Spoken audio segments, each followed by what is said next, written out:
This is the Cloud Atlas sextet? I doubt there's more than a handful of copies in all of North America. But I know it. I know it.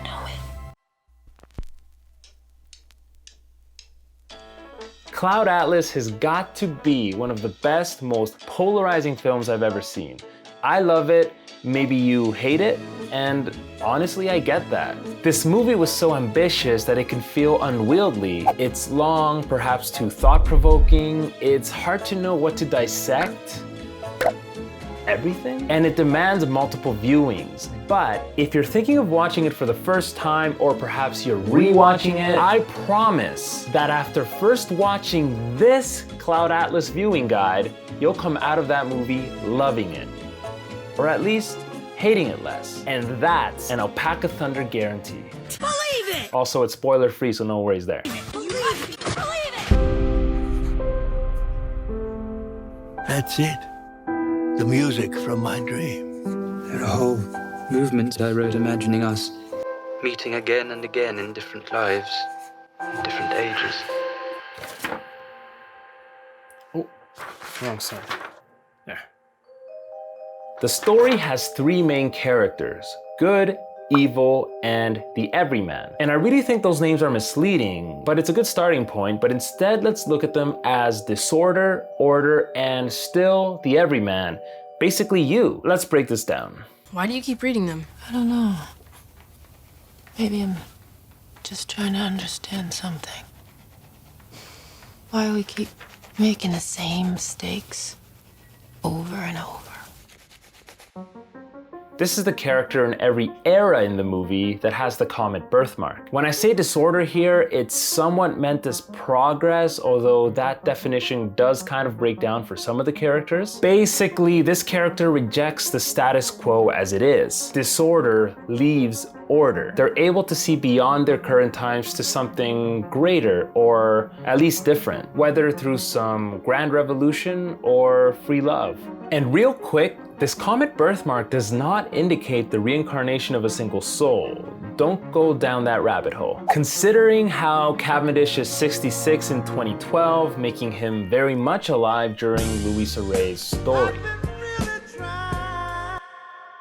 I'm not afraid of such thoughts because I do not fear the truth. There's a natural order to this world, fabricant. And the truth is, this order must be protected.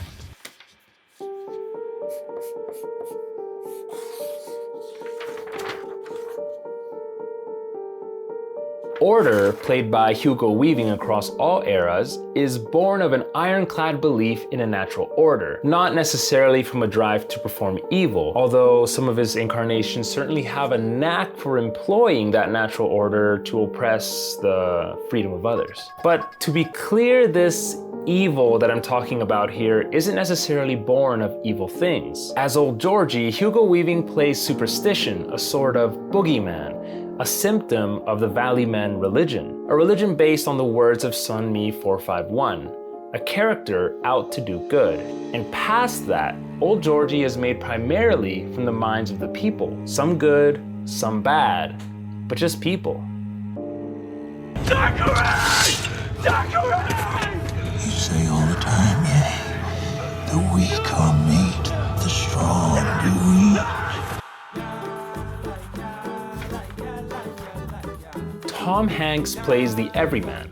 Basically you, just bouncing between good and evil in whichever era you live in. You probably pay your taxes, you probably also jaywalk. Maybe you indulge in the devil's lettuce, maybe you don't. It was illegal, now it's legal. The Everyman just rides the wave. You may live in a time when slavery is still prevalent, you may work for a nefarious corporation, you may be an author of questionable morals, possibly a product of your life and circumstances. Maybe you're just out to mind the goats. You mind me while I mind the goats. The Everyman exists between good and evil, and it's important that when we assign those values, good and evil, that we do so fully appreciating the bird's eye view that we have, lacking any real physical understanding of that era that we're looking at. It begs the question, what are we doing today that people from a future time will look back on and recall as evil. How do I tune a ukulele? That's as far as I can go without spoiling the show. I'll be making an in-depth review, so be sure to subscribe. Peace.